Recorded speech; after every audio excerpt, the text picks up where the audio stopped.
नमस्कार, जय हिंद, वंदे मातरम। एडोज वेपीके में आपका स्वागत है। मैं प्रदीप कुमार चौटाला। आज अपने बात करेंगे राजस्थान की जो नई विज्ञप्ति जारी हुई है पशु परिचय, उससे संबंधित जो अपने स्टेटमेंट थी कि वे अपने एक टॉपिक को स्टार्ट करेंगे जो पशुपालन का ब भाग था उसके बारे में, और जो 45 अंक बार का था जिसके अंदर पशुपालन से संबंधित शब्दावलियां, बधियाकरण, दुग्ध दोहन जैसे समस्त टॉपिक थे। तो अपने उस सीरीज को कंटिन्यू करेंगे। आज अपने सबसे पहले जानेंगे कि पशुपालन से संबंधित कुछ शब्दावलियों की और पशुपालन का सामान्य परिचय, और उसके बाद कंटिन्यूस अपने जो सीरीज चलती रह रही है इसके अंदर अपने सारे टॉपिक कंटिन्यूस पढ़ेंगे। तो चलिए शुरू करते हैं पशु परिचय से संबंधित। सबसे पहले अपने पशुपालन की सामान्य जानकारी या पशुपालन से संबंधित शब्दावलियां। तो चलिए देखते हैं, अपने बात करते हैं। अपने बात कर रहे हैं पशुपालन व दुग्ध विज्ञान। पशुपालन व दुग्ध विज्ञान, इस सीरीज के अंदर अपने पशुपालन से संबंधित जितने भी महत्वपूर्ण टॉपिक हैं उन सभी टॉपिक को पढ़ेंगे, और निःशुल्क, जिसको अपन किसी अन्य ऐप पे नहीं डालेंगे, जितने टॉपिक हैं उन टॉपिक्स को अपने कंटिन्यू करेंगे और पूरा डिटेल से पढ़ेंगे और संभावित क्वेश्चनों तक भी जाएंगे। भाई प्रश्न कहाँ से आना है और क्या संभावना है प्रश्न की, वहां तक अपने पहुंचेंगे। तो चलिए शुरू करते हैं पशुपालन व दुग्ध विज्ञान। देखो राजा, अपने बात करें पशुपालन व दुग्ध विज्ञान एनिमल हस्बेंड्री की। एनिमल हस्बेंड्री, एनिमल हस्बेंड्री देखो राजा, एनिमल का मीन्स होता है पालतू जानवर, और हस्बेंड्री शब्द है जिसका मतलब क्या होता है पालन करता। एनिमल अपने पास है पालतू जानवर, और हस्बेंड्री, हस्बेंड्री जो इंग्लिश भाषा के शब्द हस्बैंड से मिलकर बना है, और हस्बैंड का मतलब क्या होता है केयर टेकर या पालन करता, केयर टेकर या पालन करता। तो अपने सामान्य शब्दों में अगर कहें, यानी पशुपालन कृषि विज्ञान की वह शाखा, क्यों कृषि विज्ञान से संबंधित है पशुपालन, क्योंकि पशुपालन और कृषि दोनों पढ़ते हैं तो एक प्रकार का मिश्रित सिस्टम बन जाता है। तो पशुपालन व दुग्ध विज्ञान देखो राजा, पालतू जानवर प्लस पालन करता, तो कृषि विज्ञान की वह शाखा जिसके अंदर अपने एनिमल्स, उनके रखरखाव, उनके स्वास्थ्य, उनके उत्पादन और पालनकर्ताओं संबंधी समस्त जानकारियों का अध्ययन करते हैं, क्या कहलाता है पशुपालन व दुग्ध विज्ञान कहलाता है। इसके अंदर अपने पशुओं के स्वास्थ्य, पशु हैं उन पशुओं के स्वास्थ्य, उनके आहार, उनके आवास, उनके प्रजनन संबंधी समस्त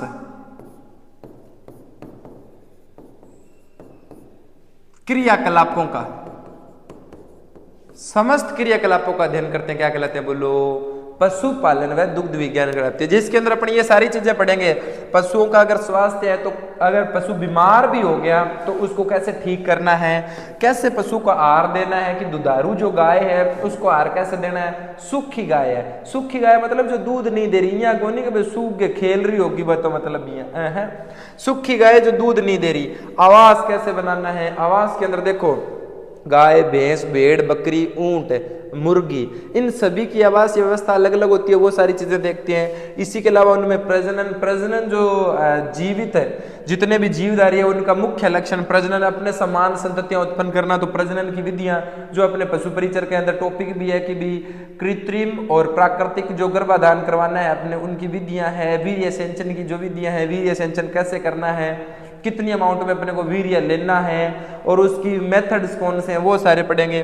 जैसे समस्त क्रियाकलाप सारे, इसके अलावा आवास या प्रबंधन है ही, और आहार है, स्वास्थ्य है, प्रजनन है, इनका रख रखाव है, इनकी जो रियरिंग है, जैसे पालन कैसे करना है, वो सारी की सारी डिटेल किसमें पढ़ते हैं बोलो पशुपालन के अंदर पढ़ते हैं, एनिमल हस्बेंड्री के अंदर। तो एनिमल का मीन्स पालतू जानवर, और हस्बेंड्री जो हस्बैंड शब्द से मिलकर बना है। हस्बैंड का मतलब पालन करता, समझ गया बोला थे, हाँ बस हस्बैंड का मतलब है पालन करता, केयर टेकर, और ये है पालतू जानवर। तो जो अपने पास पालतू जानवर हैं उनका और उनके पालनकर्ताओं संबंधी क्रिया। अब आप कहोगे सर पालनकर्ता कहाँ ध्यान में है, अच्छा पालनकर्ता कहाँ यूज हो रहा है, तो पालनकर्ता जब अपने पढ़ते हैं पशुपालन तो पालनकर्ता के अंदर क्या क्या कैरेक्टर होने चाहिए।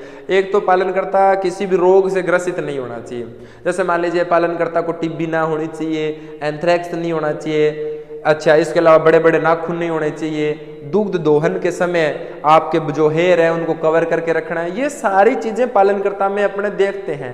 अब यहाँ गोनी भी पशु तो आपके बिल्कुल शानदार है और पालनकर्ता बढ़िया बैठा मतलब मार के सुट्टा रोड़ की दौड़ रंगो कर दे, समझे ना बात। तो ऐसे नहीं, पालनकर्ता के अंदर भी अपने पास क्वालिटी चाहिए कि भाई आपने देखो कोई पालनकर्ता खांसी से पीड़ित है या टीबी से पीड़ित है तो वो जब खांसेगा तो उनके जो बैक्टीरिया है वो दूध के अंदर मिक्स हो जाएंगे। तो अपने एक स्वस्थ पालनकर्ता और एक स्वस्थ पशु दोनों का कॉम्बिनेशन देखना है, वो किस में पढ़ते हैं, अपने पशुपालन में पढ़ते हैं। ये तो थी सामान्य पशुपालन की शब्दावली, पशुपालन क्या है इससे संबंधित। आगे देखो राजा, अब अपने सामान्य बात करते हैं कि जो पशुपालन है उसकी शुरुआत कब हुई और पशुपालन से संबंधित कुछ शब्दावलियों के बारे में, पशुपालन से संबंधित कुछ शब्दावलियों के बारे में अगर बात की जाए तो देखो राजा, अगर अपने राजस्थान के अंदर बात की जाए, राजस्थान के पशुपालन मत्स्य कोमा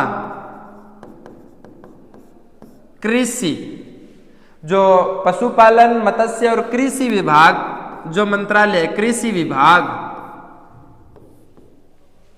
किसके अंडर के अंदर है बोलो, लालचंद कटारिया।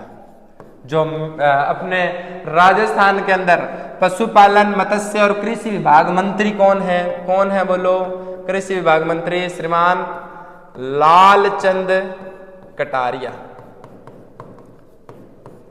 ये अपने राजस्थान के अंदर पशुपालन मत्स्य और कृषि से संबंधित जो विभाग है श्रीमान लालचंद कटारिया के अंडर में है। अच्छा, अब अपने बात करेंगे पशुपालन से संबंधित कुछ शब्दावलियों की कि जब अपने पशुपालन पढ़ रहे हैं, देखो टॉपिक अपना इसी के अंदर स्टार्ट होगा, इसमें काफी सारी चीजें मैं यही शब्दावली में क्लियर कर दूंगा कि क्या क्या चीज होती है, क्या क्या चीजें नहीं होती। तो अपने सबसे पहले अपने बात करते हैं शब्दावलियों की, शब्दावलियां क्या है। उससे पहले देखो पशुपालन है, पशुपालन की शुरुआत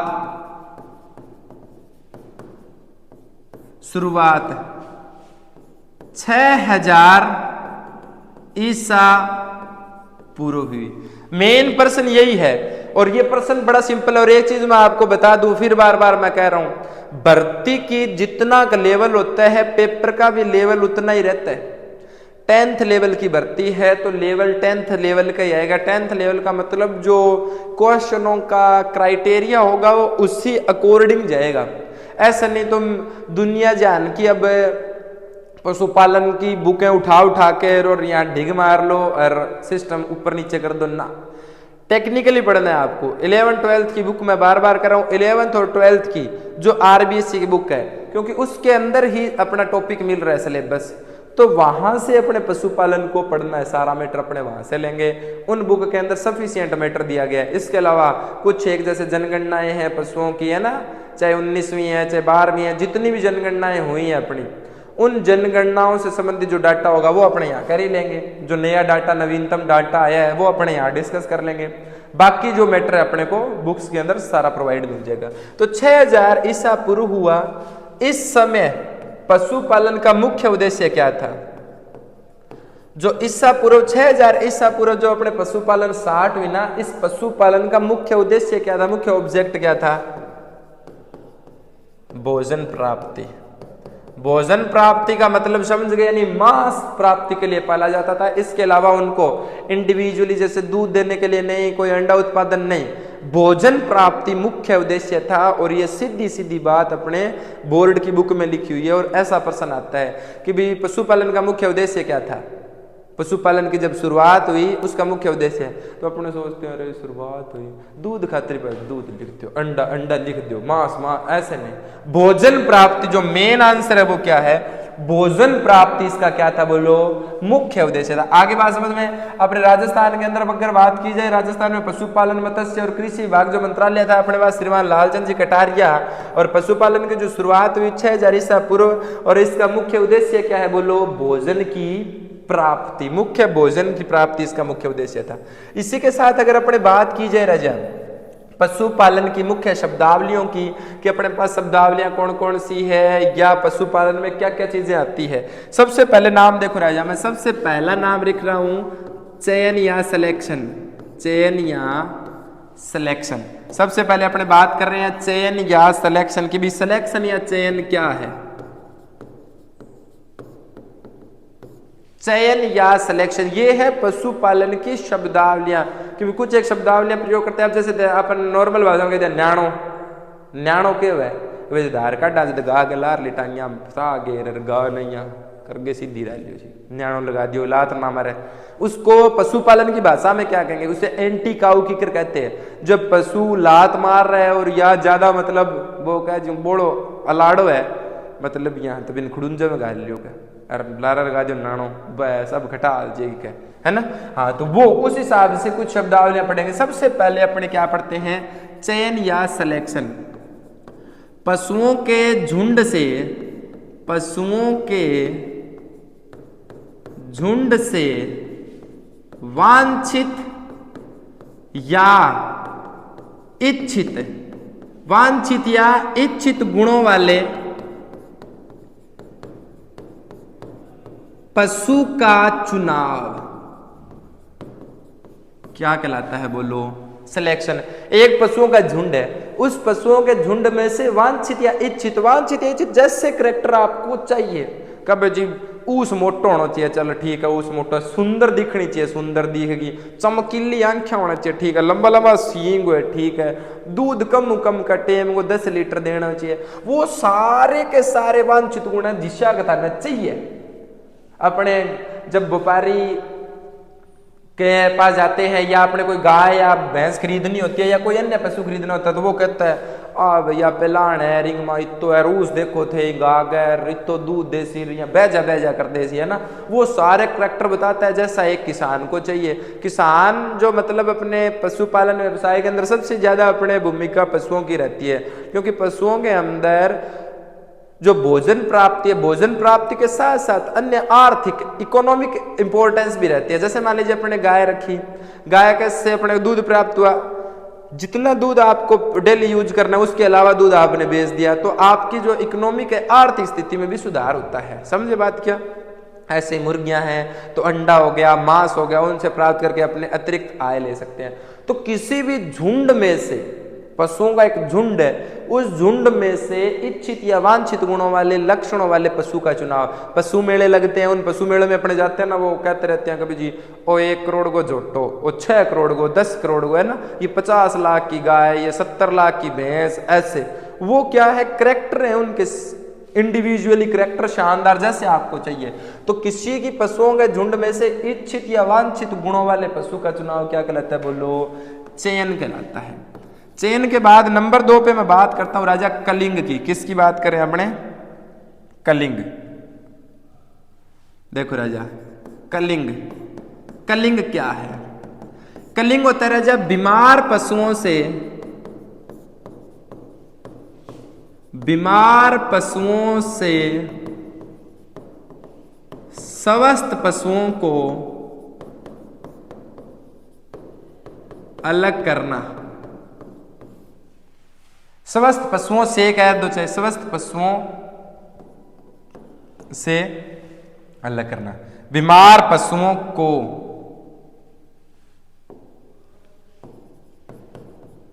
बीमार पशुओं को स्वस्थ पशुओं से अलग कर देना, सेपरेट कर देना, इस प्रोसेस को क्या कहलाता है? कलिंग कहलाता है। बीमार पशुओं को स्वस्थ पशुओं से अलग करना, सेपरेशन कर देना, इन दोनों को अलग अलग पृथक कर देना। इसका कारण क्या है कि जब अपने पशुपालन के अंदर एक चीज पढ़ते हैं, जब पशुओं के अंदर आहार भोजन दिया जाता है तो 2 मेथड होते हैं राजा। एक तो T to T method, tell to tell method, और एक होता है M to M, माउथ से माउथ। एक में तो जब ये डांगर बांधड़ा हुआ नहीं तो मुंह है, मुंह सामा हुआ है, ये होता है माउथ से माउथ। और एक में ये पूंछ सामा हुआ है, मतलब इल्ले की पूंछ और इल्ले की पूंछ। किसके अंदर रोग की संभावना ज्यादा रहती? माउथ वाले के अंदर, क्योंकि इसके श्वास के द्वारा, वायु के द्वारा एक दूसरे में चले जाएंगे। तो ये होता है माउथ टू माउथ मेथड। जिसके अंदर रोग होने की संभावनाएं ज्यादा रहती है। तो पशुपालन जब अपने आवासीय प्रणाली करते हैं तो आवासीय प्रणाली में मुख्य जो यूज की जाती है वो कौन सी की जाती है? टेल टू टेल, मतलब इन्ना पूंछड़ा इन्ना वो भोक रहा है, इल्ला को पूंछ इल्ला को पूंछ, बीच में नाली हुआ है जिसके अंदर पशु जब यूरिन और गोबर करता है उस नाली के माध्यम से अपने आवाज पढ़ेंगे। उसमें मैं आपको और डिटेल से मैं कति कसूता ही बताऊंगा भैया, आपको घना ही कसूता जमा बिल्कुल गोडो ही मेन देंगे यहाँ आवास के अंदर, समझ गए बात क्या? तो उसके अंदर तो मेन जब बीमार हो गया पशु, इस बीमार पशु को स्वस्थ पशुओं से अलग कर देंगे, इसको क्या कहते हैं बोलो? कलिंग कहते हैं। समझ गए बात है? अरे बोलो शाबाश। इसके साथ देखो अन्य शब्दावली राजा, इसके बाद मैं नाम लिख रहा हूं राजा सकलिंग। सकलिंग देखो, सकलिंग के अंदर क्या होता है? मादा प्लस, सॉरी इसको ऐसे लिखो,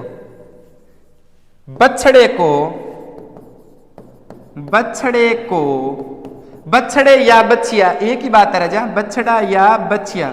अब एक ही बात का मतलब मेरा यहाँ कोने को देखे तो लो जीते तो बछड़ी और बछड़ती एक सी कर दी, एक सी करने का मतलब यहाँ दोनों है तो संतान नहीं पशु की, है ना? हाँ, जिंदा जीव है अपने सिद्ध है। बछड़े या बच्चिया को मां के साथ रखकर पालना, यानी बछड़ा या बछड़ी, बच्चिया या पाडो या पाड की, समझ गए क्या? भैंस गा पाड या पाड की, गागा बच्चा या बच्चिया, है ना?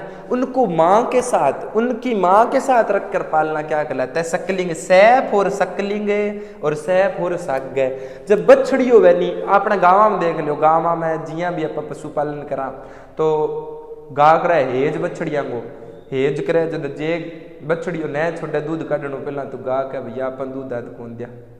ऐसे ही भैंस होता है, भैंस तो मैं कहूँ हेज करे ही बहुत है पाडिया को, कोई चक्कर ही को नहीं, मतलब बस जे पाडियो न दिखे भैंस न तो भैंस पटा जे खूंटो रमान और वज्जे खूंटाली। हाँ शाबाश। सकलिंग बछड़े या बच्चिया को माता के साथ रखकर पालना क्या कहलाता है बोलो? सकलिंग कहलाता है। समझ के बात क्या? और इसके साथ नंबर 4 पे आता है विनिंग। विनिंग क्या होती है? अब देखो, सैफ और सकलिंग मतलब साथ, विनिंग में क्या हो जाएगा? सेपरेट। बछड़े स्लैश बच्चिया को मां से अलग रखकर पालना क्या कहलाता है बोलो? विनिंग कहलाता है। जब बछड़ा या बच्चिया मां के साथ रखकर पालेंगे तो उसको सकलिंग, और मां से अलग रख के पालेंगे तो उसे क्या करेंगे बोलो? अरे बोल, हाँ शाबाश, बड़े बहुत बढ़िया टाबर है, तो पशु परिचर बनेगा। हाँ शाबाश, बहुत बढ़िया, यहाँ मेहनत करोगे तो बन जाओगा। ठीक है, बछड़े या बच्चिया को मां के से अलग कर देंगे तब उसे विनिंग कहेंगे, साथ रख देंगे उसको सकलिंग कहेंगे। बीमार पशु को स्वस्थ पशु से अलग कर देंगे उसको क्या कहेंगे? कलिंग कहेंगे। चयन झुंड में से स्वस्थ पशुओं, सॉरी झुंड में से जो आपको वांछित या इच्छित लक्षणों वाला पशु का चुनाव है वो उसे क्या कहते हैं बोलो? उसे कहते हैं चयन या सिलेक्शन। जल्दी उतार लो इसको, 2-3 बातों को समझने के बाद क्या? पशुओं के झुंड को कलिंग हो गया, सकलिंग हो गया और विनिंग हो गया। अब इसके अलावा और देखो राजा, समझ गए ना? हाँ अच्छा, एक बात और ध्यान आ गई, अभी इसी के साथ चल रहे, जब बछड़े बच्चिया नाम आया, जब अपने बछड़े या बच्चिया को पालते हैं माँ से अलग करके और माँ के साथ, तो देखो एक चीज आ जाती है, मैं साथ ही नाम लिख देता हूँ। जब पशु परिचर के अंदर ये प्रश्न बड़ा शानदार होगा। देखो पशुओं से संबंधित गहरी जानकारी जिसका मतलब रात दिन घरे रहे नहीं पशुओं में, वो पेपर खिंडा देगा टीम में। क्यों? क्योंकि सीधा जट्टू प्रश्न आओगे बिंग अंदर। जैसे मान लीजिए अपने, मैं एक प्रश्न लिख देता हूं, बछड़े की प्रथम विष्ठा, बछड़े की प्रथम विष्ठा क्या कहलाती है? जी हाँ, मतलब गा भैंस ब्याह किया अपने, बछड़ी बछड़ती, पाड़ी और पाड की ले, अब पहली विष्ठा करेगी वो, जैसे दूध पिलाएंगे उसको बच्चे को, उसके बाद विष्ठा करती है, मतलब पहला विष्ठा जो उत्सर्जी पदार्थ है, जहाँ गोबर कह दो, पर गोबर कौन करे अभी समय, पहली विष्ठा या पहला उत्सर्जी पदार्थ शरीर से त्याग करेगी, उसका नाम क्या है? मेकोनियम। क्या नाम है? मेकोनियम है। ये प्रश्न आया हुआ प्रश्न है। बछड़े की पहली विष्ठा को क्या कहते हैं? मेकोनियम कहते हैं। मतलब सारी बात आपने ध्यान रखनी है। बछड़े की पहली विष्ठा क्या कहते हैं? मेकोनियम कहते हैं। तो ऐसी शब्दावलियां अपने देखेंगे। तो अपने 4 बिंदु हो गए थे, चयन हो गया था, इसके अलावा कलिंग हो गया, सकलिंग हो गया, विनिंग हो गया। अब इसके अलावा और देखो रह जा, इसके अलावा अपने बात करते हैं किसकी? कैपोनाइजेशन की। कैपोनाइजेशन, कैपोनाइजेशन क्या होता है? मुर्गियों में नर मुर्गों को बधियाकरण करना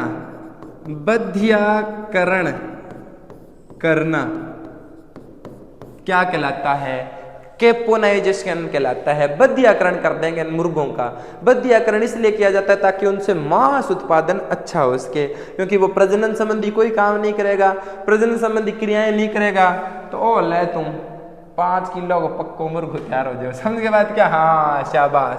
कैपोनाइजेशन, मुर्गियों में जो नर मुर्गे हैं उन नर मुर्गों को बधियाकरण कर देना ताकि वो क्रॉस एक्टिविटी अपने जो साथी जैसे मुर्गे या मादा है उनके साथ वो क्रॉस ना कर पाए, उस क्रिया को क्या कहते हैं? बधियाकरण या कैपोनाइजेशन।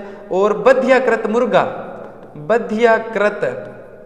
मुर्गा, ये इंपॉर्टेंट बात है।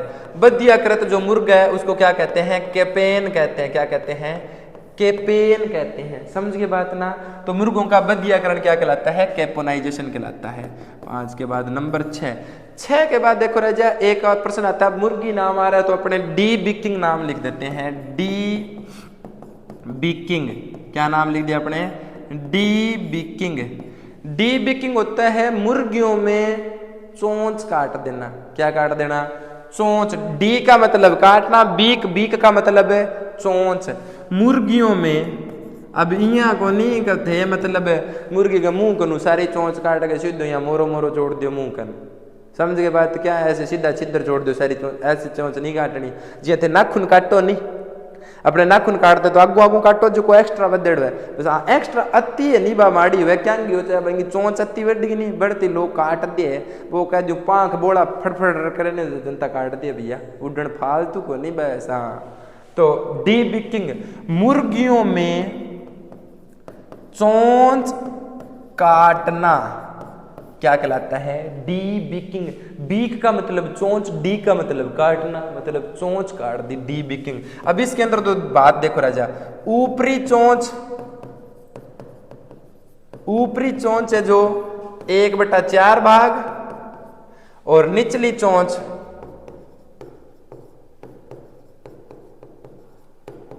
1/8 भाग। ऊपरी जो चोंच है वो 1/4 भाग काटी जाएगी और जो निचली चोंच है वो 1/8 भाग में काट देंगे। और जिस मशीन का प्रयोग किया जाता है, जो मशीन है उस मशीन को क्या कहते हैं? मतलब जिस मशीन से अपने चोंच को काटेंगे, मतलब सारी चीजें। अब कपड़ा सिमटने वाली मशीन, सिलाई मशीन, कुत्तर काटने वाली मशीन, तो कोई ना कोई चीज कोई काट रहा है तो वो मशीन तो होगी ना। हाँ तो जैसे जिस मशीन के माध्यम से अपने चोंच काटेंगे उसे कहते हैं डी बिकर मशीन। समझ के बात क्या? तो ये होता है मुर्गियों में चोंच काटना। कैपोनाइजेशन, नर जो मुर्गे हैं उनको बधियाकरण करना क्या कहलाता है? कैपोनाइजेशन। और बधियाकृत मुर्गे को अपने कैपेन कहते हैं। ये सामान्य शब्दावलियां। फिर आता है राजा डी बिकिंग, मुर्गियों में चोंच काटना डी बिकिंग कहलाता है। ऊपरी चोंच 1/4 और निचली चोंच 1/8। और जिस मशीन का प्रयोग करेंगे उस मशीन को क्या कहते हैं? बोलो, अरे हाँ शाबाश, डी बिकर मशीन कहते। आगे बात समझ में? ठीक है, जल्दी जल्दी लिखो, साथ साथ ही मैं इरेज कर देता हूं।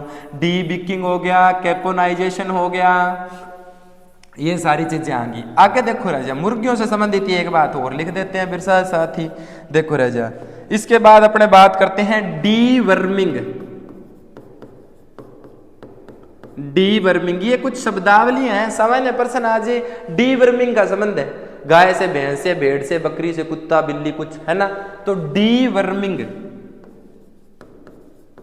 मुर्गियों की आंतों से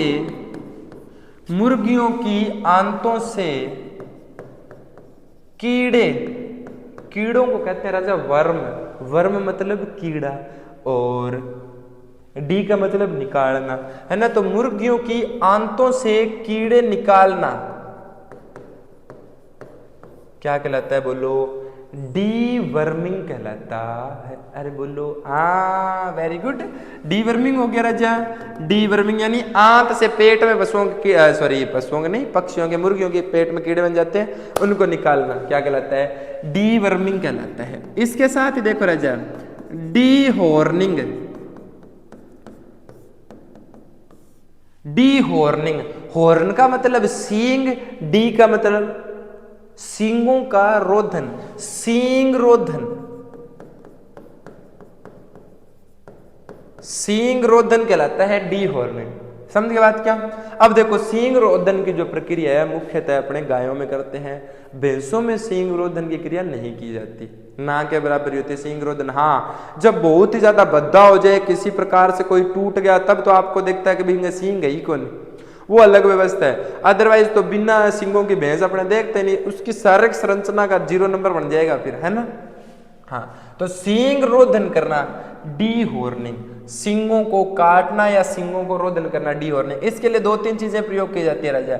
डी हॉर्निंग एक तो यांत्रिक विधि से करते हैं, यांत्रिक विधि से, एक डी हॉर्निंग रासायनिक विधि से, और एक डी हॉर्निंग कैसे किया जाती है, विद्युत डी हॉर्नर द्वारा, विद्युत डी हॉर्नर द्वारा। ये 3 तरीके हैं जिनसे अपने डी हॉर्निंग करते हैं, सींग का रोधन कर देते हैं।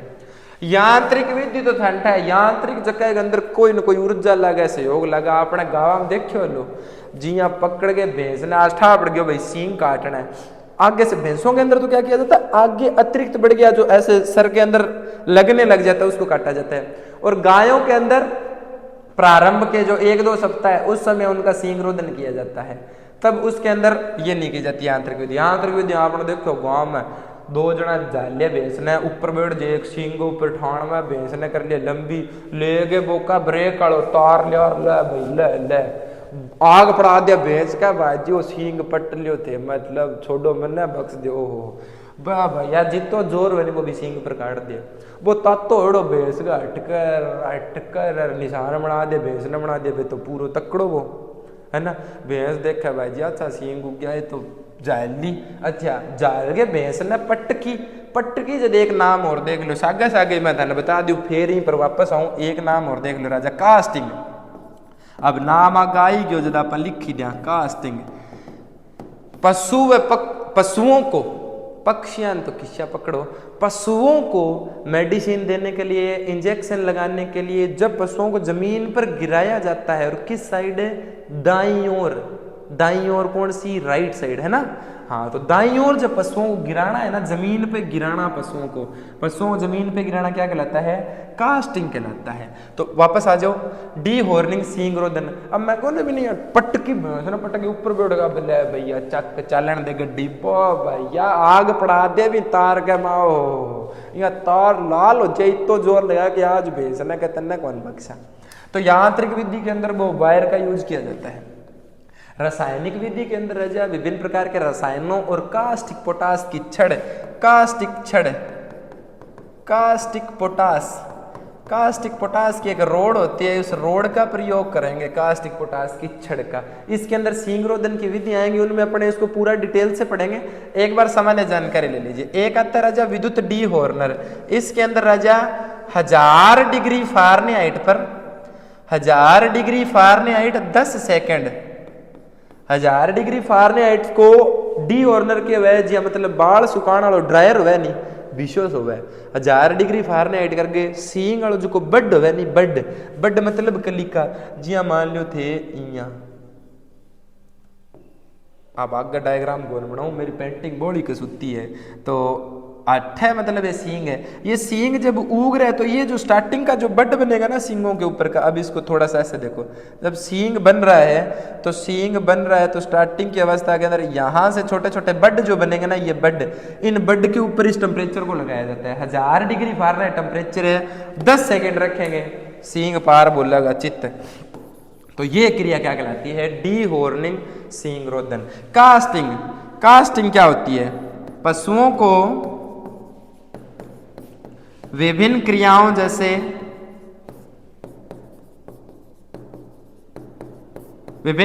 जैसे दवाई देना, दवाई तो बिन पटक गए देती बा, फिर तो पटक के बाद में तो भेज बस बा।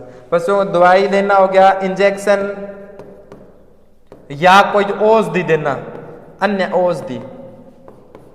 इनके लिए जब पशुओं को जमीन पर दिशा ध्यान रखनी है, दाईं ओर गिरवाना, किस साइड? दाईं तरफ गिराना, क्या कहलाता है?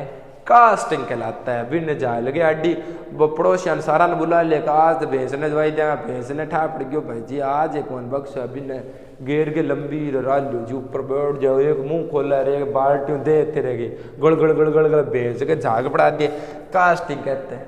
समझ के बात क्या? पशुओं को विभिन्न क्रियाओं जैसे दवाई देना, इंजेक्शन लगाना, ये सारी क्रियाएं करने के लिए पशुओं को जब दाईं ओर, बस गेरणों की साइड है बहुत ध्यान रखना है, दाईं ओर गिराना, कास्टिंग। पशुओं को 1000 डिग्री टेम्परेचर के ऊपर 10 सेकंड तक करेंगे, उसे डी ऑर्नर कहते हैं। यांत्रिक विधि है, रासायनिक विधि है, विद्युत है। यांत्रिक विधि मैंने कह दिया ना, आरी का प्रयोग किया जाता है। किसका? आरी का। D Horner Shah, D Horner Shah मतलब आरी। इसके अलावा कास्टिक पोटास की छड़ और विद्युत के अंदर विद्युत डी हॉर्नर का प्रयोग किया जाता है। डी वर्मिंग के अंदर क्या होता है? कीड़े निकालना। आगे बात समझ में? अरे बोलो जल्दी से लिखो, लिख लो जल्दी जल्दी। लिख लिया? आगे देखो, आगे देखो राजा। अपने अभी तक तो जो बात कर ली, चेन कर ली, सकलिंग कर ली, विनिंग कर ली, कास्टिंग कर ली, डी ऑर्निंग कर ली, केपनाइजेशन कर ली, डी वर्मिंग कर ली, कास्टिंग कर दी। आगे देखो राजा, कास्टिंग के साथ ही कैसे एक और नाम बता देता हूं मैं आपको, कास्ट्रेशन।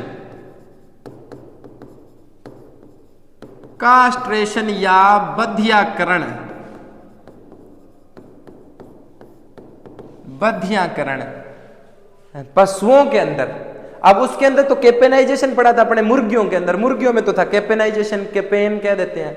अब पशुओं के अंदर भी बधियाकरण होता है राजा, और पूरा बड़ा टॉपिक आपके सिलेबस में जब बधियाकरण। अब ये तो यहाँ तो मैं आपसे सामान्य चर्चा करूंगा बधियाकरण की, कल की क्लास में अपने शायद हुआ तो बधियाकरण ही पढ़ लेंगे, उसके अंदर अपना पूरा डिटेल से ही पढ़ेंगे कि बधियाकरण करते कैसे हैं। पहले समझो शब्दावली की बधियाकरण है कि पहले मैं धन्य कह दूंगा माइया चीरो लागा गोर स्क्रोटम को निकालेंगे, इस धमनियों तो थे कैसे जी हुआ कि व्याधि है, तो पहला व्याधि जो की अभी व्याधि समझो। किसी भी समस्या है उसका संभावित समाधान क्या है, पहले समस्या को समझो कि व्याधि है कि कोई कह नहीं तेरे चिरन पिरन है कि, पहले तो भी चिरन पिरन समझो कि है कि सोचो, फिर भी जिया डोज देनी है, हाँ बिया डोज देशा। कास्ट्रेशन या बधियाकरण करना। देखो बधियाकरण के अंदर क्या होता है, नर पशुओं के अंदर जो वृषण होते हैं, ये जो शुक्रवाहिनियां होती है, उन शुक्रवाहिनियों को बंद कर देना, ठीक है, वो क्या कहलाते हैं, एक तरह से नसबंदी कर देना, कास्ट्रेट कर देना, नसबंदी कर देना। नसबंदी क्या कहलाता है, बधियाकरण कहलाता है। बधियाकरण के लिए अपने अलग अलग विधियां पढ़ेंगे राजा। प्राकृतिक विधि पढ़ेंगे जो बहुत ही दर्दनाक विधि थी, प्राकृतिक का मतलब जो कृत्रिम विधि मनुष्य है उसके अंदर प्राकृतिक और कृत्रिम कई विधियां पढ़ेंगे, जिसके अंदर एक तो बड़ी दर्दनाक विधि जिसके अंदर जो अंडकोश है या जो स्क्रोटम है, जो वृषण है, उनको तोड़ ही दिया जाता है, खत्म ही बात, ठीक है। और दूसरा कास्ट्रेशन के अंदर अपने और पढ़ेंगे कि विभिन्न प्रकार के रसायनों और उपकरणों के द्वारा। अब मैं आपको उपकरण का नाम बता दूं और एक और बता दूं, 2-3 बातें। देखो कास्ट्रेशन या बधियाकरण जो नर होंगे, अब देखो इसको नसबंदी कहते हैं। बधियाकृत नर, बधियाकृत नर टीजर बुल कहते हैं, क्या कहते हैं, टीजर बुल कहते हैं, ठीक है। जो उपकरण का प्रयोग किया जाता है बधियाकरण है, उपकरण का नाम मैं लिख रहा हूं राजा, उपकरण होता है बर्डिजो, सॉरी बर्डिजो, बर्डिजो कास्ट्रेटर, बर्डिजो कास्ट्रेटर। बर्डिजो कास्ट्रेटर मतलब आपको ऐसा समझो, आप इसको स्टेपलर देख खड़े की तरह, स्टेपलर को मोटो रूप है, बस पीछे उपकरण आएगा तो ऐसे करके ऐसे दबा दिया जाता है वृषणों को, जो वास्ट डिफरेंस है शुक्र वाहिनियां उनको दबा देंगे। ठीक है, तो अपना देखो उपकरण तो कौन सा है, बर्डीजो कास्ट्रेटर। बद्धियाकृत नर को क्या कहेंगे, टीजर बुल। और जो बद्धियाकरण है या कास्ट्रेशन है उसको क्या कहते हैं, नसबंदी। देखो कास्ट्रेशन और बर्डीजो कास्ट्रेटर इसका मतलब है बद्धियाकरण या नसबंदी होता है। समझ गए बात ना। तो कास्ट्रेशन करना, बद्धियाकरण करना। जिस उपकरण बर्डीजो एक इटली के साइंटिस्ट थे, उस साइंटिस्ट ने इस कास्ट्रेशन उपकरण का निर्माण किया। इटली के वैज्ञानिक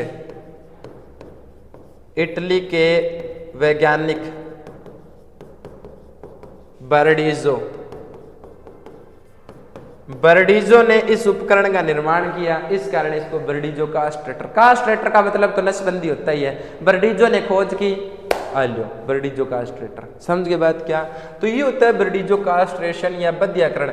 टीजर बुल कहते हैं इनको। और इनका कार्य क्या होता है, इनका कार्य होता है झुंड के अंदर जो हीट में आई हुई मादा उसकी पहचान करना। क्योंकि ये क्रॉस तो कर नहीं सकते, लेकिन क्रॉस संबंधी क्रियाएं करके, जैसे होता है ना कभी नर पशु मादा पशु की तरफ आकर्षित होता है, तो वो स्थितियां उत्पन्न करेंगे जिससे अपने को ऐसा पता चल सकता है कि मादा पशु हीट में है या नहीं है। आगे बात समझ में, इसे कहते हैं कास्ट्रेशन या नसबंदी। समझ गए बात क्या, तो ये होता है कास्ट्रेशन। इसके अलावा और देखो राजा, एक मैं शब्द यूज कर रहा हूं एंटी काउकेकर।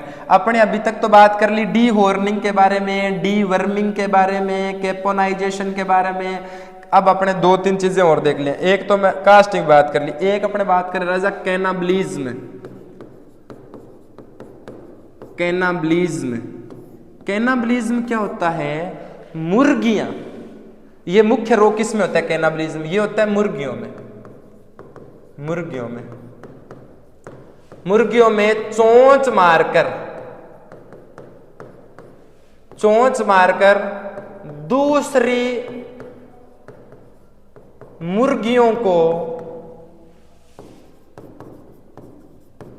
घायल कर देना। घायल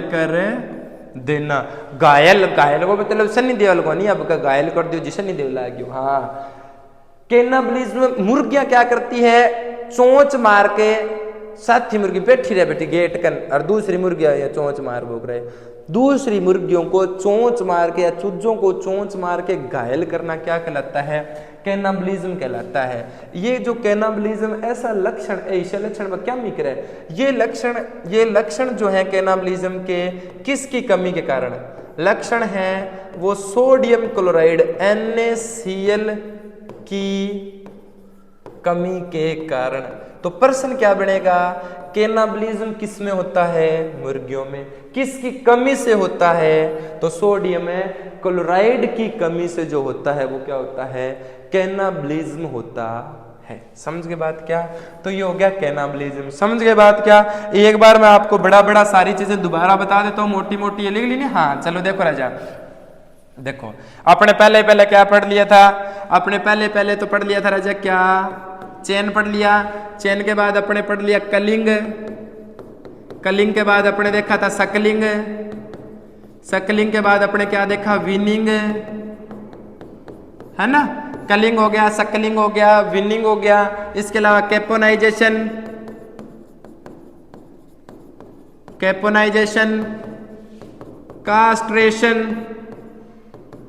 castration, dehorning, deworming, debeaking, casting, meconium, है ना। ऐसी बातें अपने पढ़ ली। इसके साथ और देख लो राजा, मेकोनियम हो गया, कास्ट हो, कैनाबलिज्म,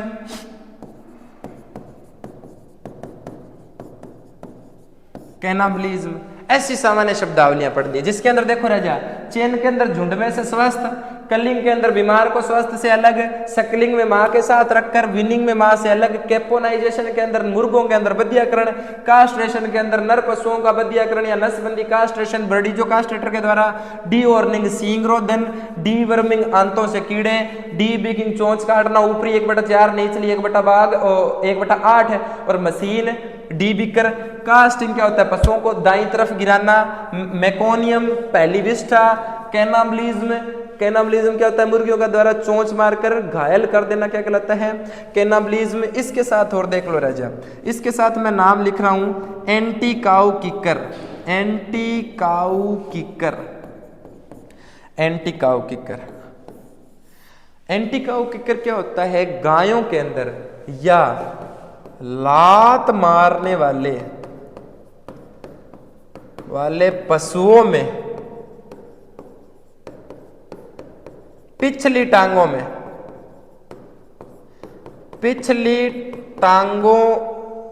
को रस्सी से बांधना, उसको क्या कहते हैं, एंटी काउ किकर। लेकिन पेपर में प्रश्न क्या आएगा, एंटी काउ किकर की आकृति क्या होती है। तो जब नैनो लगावा नहीं आपा गांव में नैनो लगावे, घर गैया करके जेवड़ो मारे, यहाँ दूर हुई यहाँ करके गांठ मार दिया लियो। तो वो एंटी काउ किकर की आकृति कैसी होती है, उल्टे आठ की तरह ऐसे। नैनो ये लगे एक टांगिंग में आएगा गी और एक इंग में आ लियो। अब ऊपर गा कौन बनाऊं, सारी ताने कटे, ड्राइंग थोड़ी पढ़ाऊं मैं। हाँ, आकृति दोनों टांगियां का बिचाड़ा दे के जेवड़ो रा लियो, जाम कस दी सीधी साहब खड़ी, उससे क्या कहते हैं, एंटी काउ किकर कहते हैं। समझ गए बात क्या। हाँ, तो ये कुछ एक सामान्य शब्दावली है, चेन है, कलिंग है, सकलिंग है, कैपोनाइजेशन है, डी वर्मिंग है, डी हॉर्निंग है। कास्ट मेन बात देखो, ये टॉपिक काफी बड़ा है आपका, कास्ट्रेशन, बद्धियाकरण, और इस पर अपने पूरी लंबी क्लास लगाएंगे कि बद्धियाकरण कैसे कैसे करेंगे, किस किस हार्मोन का, किस किस रसायन का, और कौन कौन सी विधियां बद्धियाकरण की, वो पढ़ेंगे। तो आज की वीडियोस के अंदर अपने क्या क्या पढ़ा, अपने पढ़ा पशुपालन की सामान्य शब्दावली, राजस्थान के अंदर पशुपालन, मत्स्य और कृषि जो विभाग मंत्रालय किसके पास है, श्रीमान लालचंद जी कटारिया। इसके साथ अपने बात की पशुपालन और दुग्ध विज्ञान के अंदर एनिमल हस्बेंड्री, एनिमल का मतलब पालतू जानवर, हस्बेंड्री इंग्लिश भाषा के हस्बैंड से मिलकर बना, जिसका मतलब क्या होता है, केयर टेकर। तो कृषि विज्ञान की भाषा का, जिसमें हम पशुओं के या पालतू जानवरों के आवास, प्रजनन, आहार जैसी समस्त क्रियाओं का और उनकी मैनेजमेंट और उनके प्रबंधन का अध्ययन करते हैं, क्या कहलाता है, पशुपालन कहलाता है। और उत्पादों का अध्ययन करेंगे तो दूध विज्ञान उसके अंदर अपने आप ही आ जाए। उत्पाद में दूध, मांस, अंडे, चमड़ी सारी आती है उत्पाद के अंदर। उसके बाद अपनों ने क्या बात की, उसके बाद अपनों ने बात की कि सबसे पहले शुरुआत कब हुई, 6000 ईसा पूर्व हुई थी शुरुआत, और जिसका मुख्य उद्देश्य था भोजन प्राप्ति। और कुछ अपने क्या पढ़ ली, पशुपालन से संबंधित शब्दावलियां पढ़ ली। ठीक है, तो ये थी सामान्य बातें और सामान्य परिचय पशुपालन से संबंधित और उनकी शब्दावलियों संबंधित। इन सभी को आप एक बार समझ लीजिए। अब अपने डे बाय डे इस सीरीज को आगे बढ़ाएंगे और कंटिन्यू चैप्टर को स्टार्ट करेंगे। ये शब्दावलियां बड़ी इंपॉर्टेंट है, इनको आपको ध्यान में रखना है। और अब जब नेक्स्ट वीडियो आएगी तो उसके अंदर अपने नेक्स्ट टॉपिक के बारे में बात करेंगे। इन सभी के आप बढ़िया शानदार नोट्स बनाओ, इनके बारे में बढ़िया पढ़ो। आज के लिए इतना बहुत आया। जय हिंद, वंदे मातरम।